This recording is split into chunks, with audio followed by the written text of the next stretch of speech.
Speeding Bulletin. My name is Steve Younis from SupermanHomepage.com. This is all the Superman related news that happened during the week April 6 to April 12, 2012.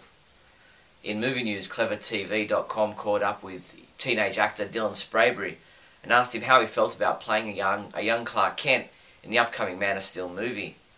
In regards to how Zack Snyder is approaching the movie, he said, "They want to give it a more edgy feel like The Dark Knight, also make it more realistic and emotional, so it's not just the all-American superhero that saves everyone." The prop stop attended a recent auction that took place in Plano, Illinois, in which many items and props used during the filming of Man of Steel were sold. If you look closer, you can make out a newspaper clip on Lois's corkboard about some kind of contamination taking place in the metropolis area. In TV news, HollywoodReporter.com has posted a report on a new development in the Smallville lawsuit that has been running since March 2010, when the show's creators Miles Miller and Al Goff sued Warner Brothers Television over a disputed license fee deal. The new claim states that Warner Brothers was deliberately confusing knowledge of a disagreement over payments they made to themselves via DC Comics for the rights to use Superman for the show. A judge has now allowed the plaintiffs to move forward with this new claim, with a trial set down for October 9. Superman homepage writer Isaac Frisby has updated our Young Justice animated series episode guide with a summary of the most recent Season 1 episode performance. Isaac has also written his review of this episode, giving it a 3 out of 5 rating, saying, "I was hoping for something more out of a Dick Grayson Robin-centric episode." Cartoon Network and DC Entertainment released the episode description for Usual Suspects, the upcoming new episode of the Young Justice animated series. In this episode, the team gets a new member and a new mission, a mission that may finally expose all the team's secrets and all their lies. Usual Suspects airs on Saturday, April 14th at 10:30 AM on Cartoon Network. An episode of DC's World's Funnest also airs during the 10 to 11 AM DC Nation block on Cartoon Network this weekend. DC Comics released their July 2012 solicitations this week, and we highlighted for you all the Superman-related comics and products listed. Of special note was Superman number 11, in which a powerful and violent being from a different dimension has been mistakenly brought to Earth, and only Superman can stop it. While in Smallville Season 11 number 3, Lois is caught in the crossfire as Superman confronts Lex about Issue 2's disastrous climax. Check out all the other July Superman releases at Superman homepage now. Speaking of Smallville Season 11, issue number 1 was released Friday the 13th in digital format. If you've never bought a digital comic book before, I've written a how-to guide at the website which explains what you need to do to buy it. If you're not into digital comic books, the online chapters will be collected in a printed edition on Wednesday, May 2nd. Superman comic books we reviewed this week included Action Comics number 8, which was reviewed by Michael Bailey, who said, "It was a satisfactory end to Morrison's first big arc on this series and did a solid job of establishing this new Superman," and he gave it a 4 out of 5 rating. While Micah Nichols looked back to September 1938 and reviewed the original Action Comics number 4, which he gave a 5 out of 5 rating to, saying, "This issue seemed to have the perfect amount of excitement throughout." Other Superman comics available this week from April 11 include Superboy number 8 and Teen Titans Prime of Life trade paperback. This week we have a selection of bath and beauty products from bath towels to fragrances, like this Justice League EDT spray for just $10.47. Or this Superman S logo bath towel could be yours for only $14.99. These products and more are available from your one-stop Superman shop, the Superman homepage online store at supermanhomepage.com/shop. In other news, DC Entertainment announced that its collectibles product line, previously known as DC Direct, has been relaunched as DC Collectibles. Additionally, in early May 2012, DC Collectibles will expand its online store at dccomics.com/collectibles to offer its entire product line for sale on the web, in addition to the line's primary availability in comic book retail locations.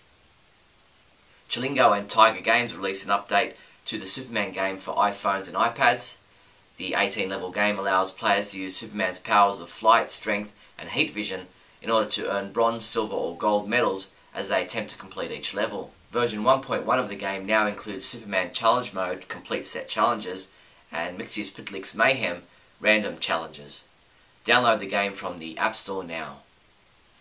Firebox.com are giving fans the opportunity to have their own likeness put onto the action figure of their choice. Thanks to personalised superhero action figures, you can prop your own head onto the buff shoulders of a Superman action figure. Apparently you send in a photo of your head front and side, and the company will create a fully formed 3D version of your head.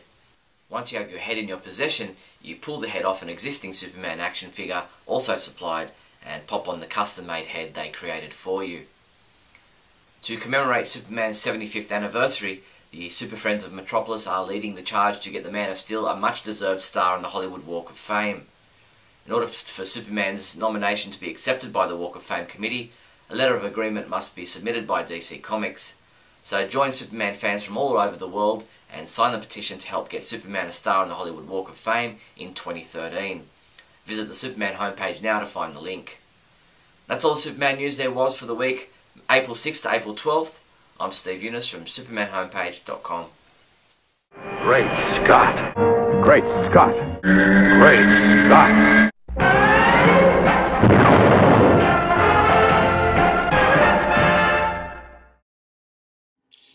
Hello everyone and welcome to Great Scott. I'm Scotty V. Thanks for watching.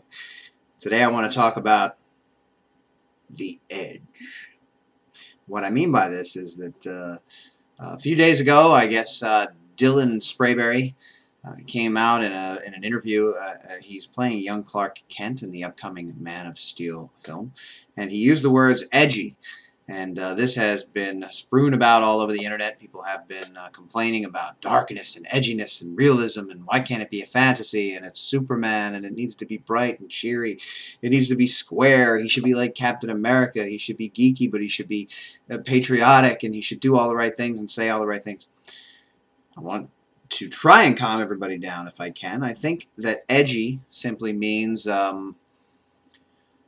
yes, possibly the world will be a little darker, maybe a little more realistic. The villains will be a little easier to swallow, and they won't be as laughable as Lex Luthor, Otis, other characters have been during other times, even in the Superman Returns movie, where I thought Lex Luthor was much closer to a evil, serious, maniacal baddie that you could actually take seriously. They still had that campiness that Gene Hackman brought to the role in the Donner films. And I know that everybody goes on and on about how they love the Donner films, how they set a benchmark for superheroes, and they may very well have back in the 70s when a superhero movie or television show was never taken seriously. And from that perspective, those movies were the first time that I mean, the George Reeves series was pretty serious. But it was the first time that maybe adults could look at a superhero and say, this can be an adult movie, this can be a realistic movie, this can be a movie that I can take the whole family to, but at the same time be serious about. And I think that's what people mean when they talk about the Donner films. Now, for me, I have always felt that they held a bit too much camp, a bit too much comedy, a bit too much silliness, and it seemed to me that they didn't really take themselves incredibly seriously. It was kind of a goof. There was a lot of goodness from the moment on Krypton up until he gets to Metropolis that was taken very seriously and done in a way that would be honorable and very well even today. But with Man of Steel and with Nolan on board and with Snyder directing, I think it's clear from the beginning that we're going to see a slightly different version of the Superman film that we have seen before. No one can expect that with Nolan involved that there's going to be a heck of a lot of camp. My problem with Nolan and the idea that Nolan isn't really a fan of the over-the-top mythos of the comic books, even in Batman's case, is that he has said many, many times that he's unwilling to bring people like the Penguin, the Riddler, Killer Croc, things of this nature, into his movies because they don't fit in his world. Well, I know that this is his version in the movies, but his world is Batman's world. It doesn't really belong to him, and it's a story about a guy who runs around in a bat suit and fights crime. So it bothers me sometimes when he seems to poo-poo the other aspects of the comic, but at the same time doing a comic book film. So I've always been concerned from the beginning that Nolan was involved, and I'm one of maybe the only one on earth that did not enjoy the new Batman films particularly. I thought Batman Begins had much more characterization, much more depth of character and character dilemma and emotion in it, and that The Dark Knight was not much more than a spectacle movie where Batman does one cool thing after another, and we're forced to watch. Now, again, most of the world didn't feel forced at all, and it's one of the most successful films of all time, not just one of the most successful superhero films of all time. So, of course, the powers that be at Warner Brothers are going to want to try and recapture that, only with a different superhero. And obviously, we all hope that they don't lose sight of what Superman is about, and that he's the hope that brings light to the world and is a beacon of greatness, even in the midst of great darkness. Now, I personally have been an advocate for many years that Superman TV shows, Superman animated projects need to have some darkness in them that comes from the bad guy, from the villain, that comes from the world outside of Superman and his characters that he interacts with on a regular basis, but that Superman is always that hope shining in the darkness, that by the end of a series or whatever it is, he triumphs. And through all that, we see the positivity of the character,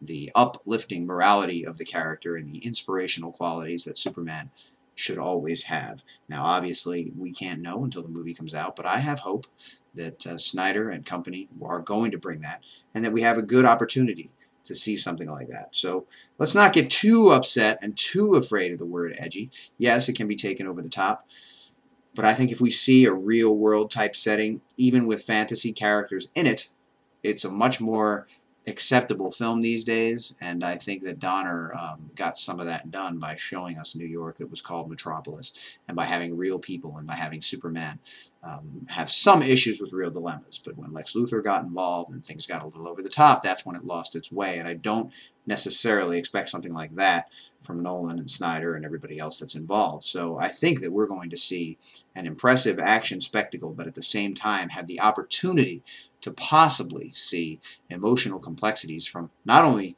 the hero, as many people are already saying. Many versions of Superman have already shown that he has complex emotional issues, and that he deals with regular humanity on a regular basis. But also from the villain side, that hopefully we see some emotional explanation, some depth, some character development, which in my mind The Dark Knight did not accomplish nearly as well as Batman Begins, and even that I personally was disappointed with those. They are quality films, and if this Superman film is held to that same quality, but for my money has a better story, a better depth of character, and really delves into these guys, I think we're going to see something great.